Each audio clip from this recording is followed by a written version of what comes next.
श्री स्वामी समर्थ. मी प्रांजली. उद्या आहे महाअष्टमी, नवरात्रीतील 8वी तिथी म्हणजेच दुर्गा अष्टमी. उद्याच्या दिवशी दुर्गा मातेच्या महागौरी रूपाची उपासना केली जाते. उद्याचा रंग आहे जांभळा आणि उद्या आपल्याला महागौरी मातेला नैवेद्य दाखवायचा आहे नारळाचा. त्याचबरोबर उद्या आवर्जून आपल्या कुलदेवीला नैवेद्य दाखवायचा आहे, तो म्हणजे तांबूलाचा आणि खिरीचा. तांबूल कसा बनवावा याबद्दलचा व्हिडिओ मी बनवलेला आहे. उद्या कुलदेवीला दाखवा हा नैवेद्य, त्याच्यामध्ये मी सविस्तर सांगितलं पण आहे कसा बनवायचा. तुम्ही तो व्हिडिओ बघा, आज दुपारी चाललेला आहे तो व्हिडिओ बघा, तुम्हाला सगळी माहिती मिळेल. त्या पद्धतीने तांबूल बनवून उद्या आपल्याला कुलदेवीला त्याचा नैवेद्य दाखवायचा आहे. कारण तांबूलाच्या नैवेद्याशिवाय कुलदेवीची सेवा ही अपूर्ण आहे. या नवरात्रीच्या 9 दिवसांमध्ये आपण एवढी उपासना केली, एवढे उपाय केले, एवढी सेवा केली, मग ती आपल्या कुलदेवी पर्यंत पोहोचायला हवी. त्यासाठी उद्या तांबूलाचा नैवेद्य कुलदेवीला दाखवणं हे अतिशय गरजेचं आहे आणि त्या व्हिडिओमध्ये तुम्हाला अजून यापेक्षा जास्त माहिती बघायला मिळेल.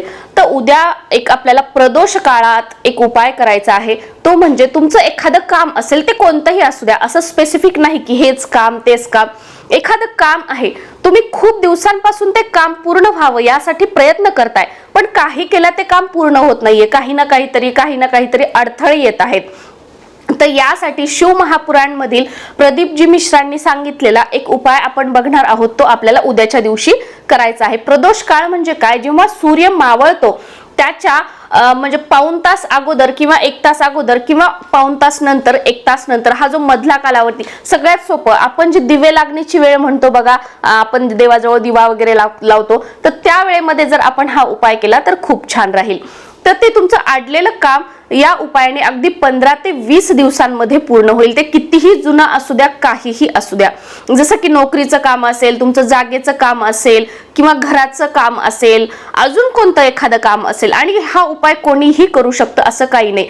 आणि तुमचं म्हणजे तुम्हाला असं वाटतं की माझं हे काम झालंच पाहिजे, मी खूप त्रस्त झाली या कामासाठी, तर तुम्ही उद्यापासून म्हणजे उद्याच्या दिवशी रविवारी आपल्याला हा उपाय करायचा आहे, दुर्गा अष्टमीच्या दिवशी. आणि त्यानंतर पुढचे 5 सोमवार आपल्याला हा उपाय करायचा आहे. उद्या दुर्गा अष्टमीला 1 तो काउंट करायचा नाहीये आणि परत सोमवार पासून पुढचे 5 सोमवार कंटिन्यू आपल्याला हे उपाय करायचा आहे. एक वेळा जरी हा उपाय केला खूप श्रद्धेने विश्वासाने, तर अगदी 15 ते 20 दिवसात आपलं काम होतं. पण तुमचं झालं नाही तर पुढे 5 सोमवार तुम्ही हा उपाय कंटिन्यू करा.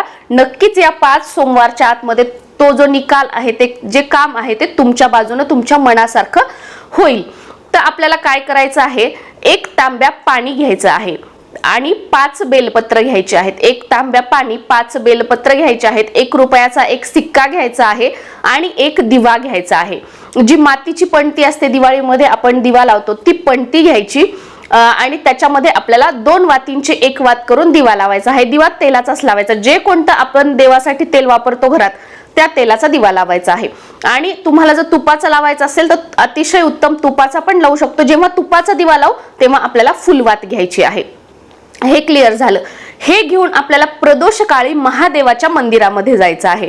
महादेवाच्या मंदिरामध्ये गेल्यानंतर अशा मंदिरामध्ये जा की जिथे आपण पाणी त्या महादेवाला, शिवलिंगाला अर्पण करू शकू आणि आता जो उपाय सांगणार आहे त्या पद्धतीने तिथे उपाय करू शकू. त्यामुळे छोट्यात छोटं जर महादेवाचं मंदिर असेल तर खूप उत्तम, कारण तिथे ना आपण असे उपाय जे आहेत ते करू शकतो. तिथे आपल्याला हे सर्व घेऊन जायचं आहे. तिथे गेल्यानंतर काय करायचं की आपण सुरुवातीला समोर नंदी महाराज असतात, तर नंदी महाराजांच्या उजव्या पायाला, जो पाय पुढे असतो बघा केलेला, नंदी महाराज महादेवाच्या समोर असतात, त्यांचा उजवा पाय जिथे आहे तर उजव्या पायाच्या साईडला आपल्याला तो जो आपण दिवा घेऊन गेलेलो आहोत आणि 1 रुपया घेऊन गेलेलो आहोत, तो दिवा आपल्याला उजव्या पायाच्या तिथे, एवढा जवळ पण नाही की नंदी महाराजांना त्या दिव्याची ती काय म्हणतात, ती ज्योतीची असं जलन झारक होईल, हाय लागेल का लो लागेल असं म्हणतात ना, तर ते लागेल. तर थोडासा पायापासून दूर ठेवायचा आहे. तो दिवा लावायचा.